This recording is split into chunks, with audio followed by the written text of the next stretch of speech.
الحمد لله وكفى وسلام على عباده الذين اصطفى أما بعد قال الله تعالى في القرآن المجيد والفرقان الحميد أعوذ بالله من الشيطان الرجيم بسم الله الرحمن الرحيم يا أيها الذين آمنوا كتب عليكم الصيام كما كتب على الذين من قبلكم لعلكم تتقون صدق الله مولانا العظيم. میرے محترم بزرگوں اور دوستوں، ہم اور آپ اس وقت جس مہینے سے گزر رہے ہیں اور اللہ ہمیں آپ کو گزار رہا ہے، یہ مہینہ بہت ہی عظمتوں، بخششوں اور اللہ کی عنایتوں والا مہینہ ہے۔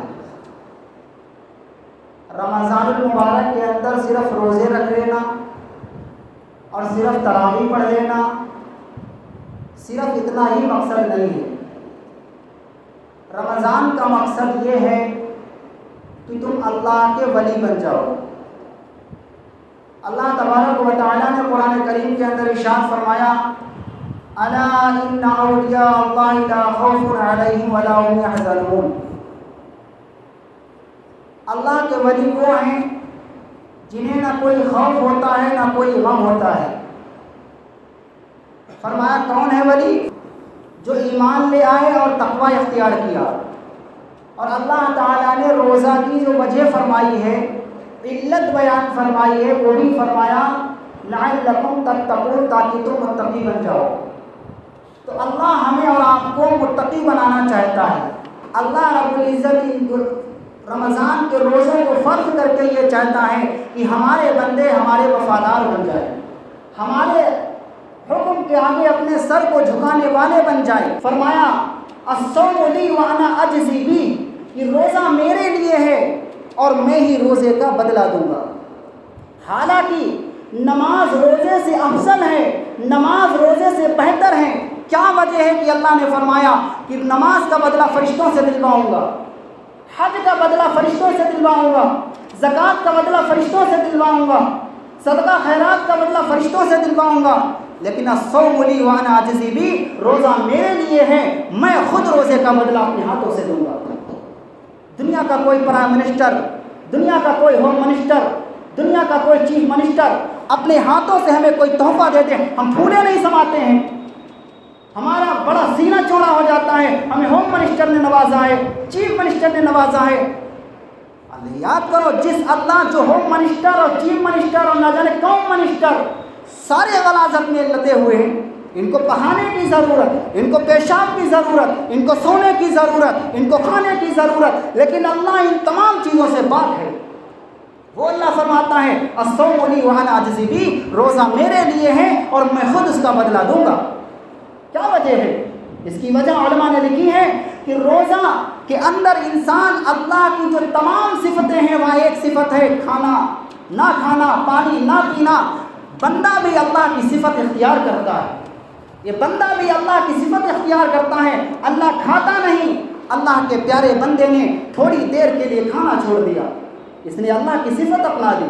اللہ پیتا نہیں، اس نے پانی پینا چھوڑ دیا، اللہ کی صفت اپنا لی۔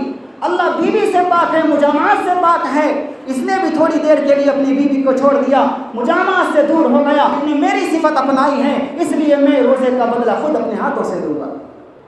تو اللہ اپنے ہاتھوں سے دے رہا ہے بدلہ۔ الصوم لی وانا اجزی بہ، کہ روزہ میرے لیے ہے اور میں خود روزے کا بدلہ اپنے ہاتھوں سے دوں گا۔ اور پھر اللہ کی رحمت دیکھیے، اللہ کا فضل دیکھیے کہ اللہ نے ہمارے اور آپ کے اوپر ایک اور فضل کیا۔ کیا کہ اللہ نے فرمایا کہ اے میرے بندوں، ہم تمہیں عبادت کرنے کا خوب موقع عنایت کریں گے، لہذا کیا کریں گے؟ شیطان کو قید کر دیں گے۔ کیا کریں گے؟ شیطان کو قید کر دیں گے۔ اللہ نے شیطان کو قید کر دیا، کیوں؟ تاکہ میرے بندے مکمل طور پر ہمیں اپنا لے، مکمل طور پر ہمیں منا لے۔ لیکن سوال یہ پیدا ہوتا ہے پھر بھی تو گناہ ہو رہے ہیں، پھر بھی تو گناہ ہو رہے ہیں، شیطان قید ہے تو پھر گناہ کیوں ہو رہے ہیں؟ تو میرے بھائی یاد رکھیے کہ شیطان تو قید ہو گیا ہے، اور آپ اس کا اندازہ لگائیے کہ رمضان کے علاوہ میں جتنے گناہ ہوتے ہیں اتنے گناہ رمضان میں نہیں ہوتے ہیں۔ لیکن تھوڑے بہت ہوتے ہیں. اس کی وجہ کیا ہے؟ اس کی وجہ نفس ہے. اس کی وجہ نفس ہے کہ نفس سال کے 11 مہینہ شیطان کی صحبت میں رہا ہے، اس کا اثر یہ باقی ہے. مثلاً آپ بہت لمبا سفر کر کے آئے، ریل سے طویل سفر کر کے آئے، لمبا سفر، اور پھر آپ اپنے گھر پر آئے، آپ چارپائی پر بیٹھے، تخت پر بیٹھے یا کھڑے ہوں یا بیٹھے جیسے بھی ہوں، آپ کو لگے گا ہم ریل پر چل رہے ہیں. آپ کو لگے گا ہم ریل پر چل رہے ہیں. کیوں؟ آپ لمبا سفر کر کے آئے ہیں تو ہمارے نفس نے ایک لمبا زمانہ شیطان کے ساتھ گزارا ہے، اس کی وجہ سے گناہ ہو رہے ہیں. تو اللہ کا یہ فضل ہے، اتنی اللہ نے فضیلتیں دی ہیں، پھر بھی ہمارا آپ اگر اللہ کو نہ منا سکیں، پھر بھی ہمارا آپ اللہ کے قریب نہ ہو سکیں، تو ہم سے زیادہ بد نصیب کوئی نہیں ہوگا. تو رمضان کا مہینہ اللہ کو منانے کا مہینہ ہے، رمضان کا مہینہ سجدوں کا مہینہ ہے، رمضان کا مہینہ اللہ کو پانے کا مہینہ ہے. اللہ نے فرمایا، اللہ کے نبی علیہ الصلوۃ والسلام نے فرمایا، ان العبد یتقرب من اللہ تعالی بالسجود، کہ بندہ اللہ رب العزت کا قرب حاصل کرتا ہے سجدوں کے ذریعے سے. آپ اندازہ لگائیے ذرا، عشاء کی نماز میں آپ کتنے سجدے کرتے ہیں؟ کتنے سجدے کرتے ہیں؟ 4 رکعت. آپ 4 رکعت اس کے پہلے جو سنت ہوتی چھوڑ دیجئے، کیونکہ بعض لوگ پڑھتے ہیں بعض نہیں پڑھتے ہیں، آپ ان کو چھوڑیے. 4 رکعت فرض کے اندر 8 سجدے ہو گئے، 8 سجدے ہو گئے. 2 رکعت سنت موقدہ، اس کے اندر آپ نے کتنے کیے؟ 4 8 4 12 سجدے ہو گئے. پھر 2 رکعت نفل، کوئی پڑھتا ہے کوئی نہیں پڑھتا ہے، چھوڑ دیجئے. 20 رکعت تراویح میں کتنے سجدے ہو گئے؟ 40 اور 12 52 سجدے ہو گئے. اس کے بعد 3 رکعت آپ امام کے ساتھ وتر پڑھتے ہیں، 6 سجدے، 58 سجدے آپ نے کیے. ان 58 سجدوں کے ذریعے سے آپ اللہ رب العزت کے قریب ہو چکے ہوتے ہیں. اس لیے ہمارے علماء فرماتے ہیں کہ اے لوگوں، جب تم 58 سجدے کر چکو تو اس کے بعد میں مسجدوں کو جلدی نہ چھوڑا کرو، ہاتھوں کو اٹھایا کرو اور اپنے اللہ سے جو مانگنا چاہو مانگا کرو. کیوں؟ اس وقت تم سجدے کے ذریعے سے اللہ سے بہت زیادہ قریب ہو چکے ہیں. لیکن افسوس کی بات تو یہ ہے کہ تراویح پڑھنے کی بہت دور کی بات ہے، تراویح کے بعد دعا مانگنے کی بڑی دور کی بات ہے. تراویح سے پہلے ہی مسجدیں خالی ہو جاتی ہیں، فرض نماز پڑھ کے چلے جاتے ہیں. کیوں؟ ہمارا سیزن چل رہا ہے، ہمارا سیزن چل رہا ہے، ہمارا نقصان ہو جائے گا. میرے بھائیوں، سال کے 11 مہینے سیزن کیا، سال کے 11 مہینے کاروبار کیا، سال کے 11 مہینے بزنس کیا. یہ جو سیزن آیا ہے، یہ جو اللہ نے ماہ مبارک دیا ہے، یہ نیکیوں کے کمانے کا سیزن ہے، یہ نیکیوں کے کمانے کا سیزن ہے. اس لیے تراویح نہ چھوڑو، روزہ کو بوجھ نہ سمجھو، تراویح کو بوجھ نہ سمجھو. اس روزہ کے ذریعے سے اپنے اللہ کو مناؤ، تراویح کے ذریعے سے اپنے اللہ کو مناؤ. اللہ نے طاقت دی ہے تو اسے آپ اچھی جگہ پر استعمال کریے. ابھی ایک صاحب ہم سے کہنے لگے کہ مولانا صاحب، ایک صاحب کسی صاحب کے پاس بیٹھے تھے، میں جانتا ہوں ان کو، ان کے پاس بیٹھے تھے تو وہ مار کر رونے لگے اور یہ بات کہنے لگے کہ بھائی صاحب، بڑے حالات سے گزارا ہوا ہے، بڑے دردناک حالات آئے ہیں، بھوکمری بھی رہی ہے، لیکن بھائی روزہ نہیں چھوٹے ہیں. لیکن کیا کروں، بیماری میں مبتلا ہوں، آج اس کی وجہ سے روزے چھوٹ رہے ہیں. رو رہے تھے.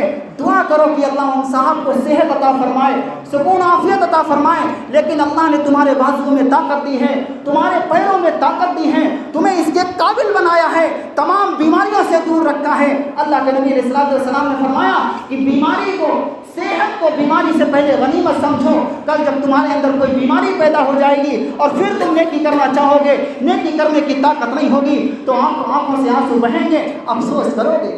اس لیے میرے بھائی، روزہ کو بوجھ نہ سمجھو، تراویح کو بوجھ نہ سمجھو. میں نے بہت دیکھا ہے، رمضان جب شروع ہوا تھا، اللہ کا شکر ہے کہ نماز تراویح یہاں سے ہوتی تھی، پیچھے تک مسجد بھری ہوتی تھی. ابھی تراویح ختم نہیں ہوئی، ابھی عید کا چاند نظر نہیں آیا، لیکن کہاں چلے گئے؟ کوئی 10 دن کی تراویح پڑھ کر کے فارغ ہو گیا. قرآن کی سنت مکمل ہوئی ہے، تراویح کی سنت مکمل نہیں ہوئی ہے. تراویح کے اندر قرآن سننا ایک الگ سنت ہے اور تراویح پڑھنا ایک الگ سنت ہے. تراویح کی سنت جس دن عید کا چاند نظر آئے گا اس دن یہ ختم ہوگی. اس لیے میرے بھائی، مسجدوں کو خالی نہ کرو، روزہ کو بوجھ نہ سمجھے، تراویح کو بوجھ نہ سمجھے. اس تراویح کے ذریعے سے، روزے کے ذریعے سے اپنے اللہ کو بنا لے اور ایسا بنا لیں، ایسا بنا لیں کہ سال کے 11 مہینے ہم چاہے کاروبار میں رہیں، چاہے بزنس میں رہیں، چاہے تجارت میں رہیں، چاہے فیکٹری میں رہیں، چاہے دکان میں رہیں، ہماری زبان پر اللہ اللہ جاری ہونا چاہیے۔ اللہ رب العزت ہم سب کو رمضان المبارک کی قدر کرنے کی توفیق نصیب فرمائے۔ وآخر دعوانا الحمدللہ رب العالمین۔